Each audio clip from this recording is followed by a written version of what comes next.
ఓం శాంతి.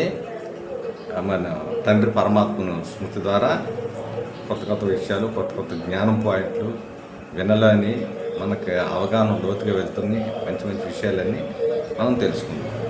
అయితే మెయిన్ ఏంటంటే ప్రతి ఒక్కరూ శివ పరమాత్మని మనసులో స్మరిస్తూ ఉన్నారు. ఇక్కడ గొప్ప అద్భుతం ఏంటంటే ఒక ఆర్టిస్ట్ బొమ్మ వేస్తాడు. ఆర్టిస్ట్ బొమ్మ వేసినప్పుడు ఎవరు చూడకుండా వేస్తారు. అలాగే మన వినాయకుడి బొమ్మ కానీ, దుర్గాదేవి బొమ్మ కానీ బొమ్మలు తయారు చేసినట్టు ఎవరికి తెలియకుండానే ఒక గుప్తంగా తయారు చేస్తారు. సో అలాగే తల్లి గర్భంలో కూడా బిడ్డ తయారైనప్పుడు తండ్రికి తెలియదు, తల్లికి తెలియదు. ఇప్పుడు డాక్టర్ల ద్వారా, సైన్స్ ద్వారా వచ్చి ఏ పిల్లడు అని చెప్తారు, ఆడపిల్ల మగపిల్ల అంతే. సో ఎలా తయారవుతున్నాడు, ఏది తయారవుతున్నాడు అనేది తెలియదు మాట. సో తయారవడం, బొమ్మ తయారు చేస్తాం. అద్భుతమైన శక్తి ప్రకృతిలో ఉంది. ఈ మొత్తానికి అంటే మొత్తం యావత్ ప్రపంచాంతటికి భారతదేశాన్ని నడిపించేది మొట్టమొదటి ఒక శక్తి. ఆ శక్తి నడిపిస్తుంది. ముందు ఆ శక్తి కోసం తెలుసుకోవాలి. ఆ శక్తి కోసం తెలుసుకునే ముందు మన తండ్రి పరమాత్మను ఎక్కువగా స్మరిస్తూ చేస్తుంటే ఆ శక్తి ఏంటనేది మనకు తెలుస్తుంది అన్నమాట.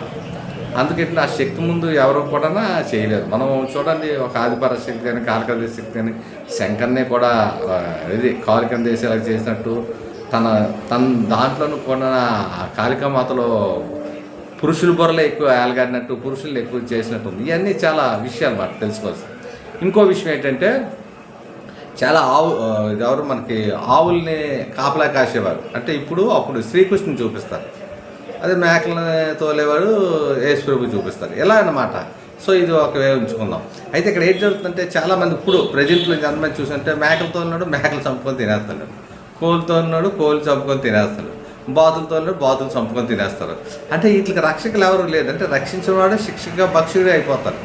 అది విలన్లు చూస్తాం చాలా సినిమాల్లో. విలన్ల వైపు ఉన్నవాడు ఏంటంటే అది చేస్తే దగ్గర ఉండి ఆయనే చెప్పేస్తాడు. కానీ ఇక్కడ రక్షకుడు కృష్ణుడు. అదే ఆవులు ఉన్నాయనుకో, ఆవులను ఎవరు చంపరు. అదే ఎవరు మన భారతదేశంలో అదొక అద్భుతమైన శక్తి. ఆవుని చూస్తే చెప్తాం కదా, తర్వాత గేద కోసం కూడా చెప్తారు.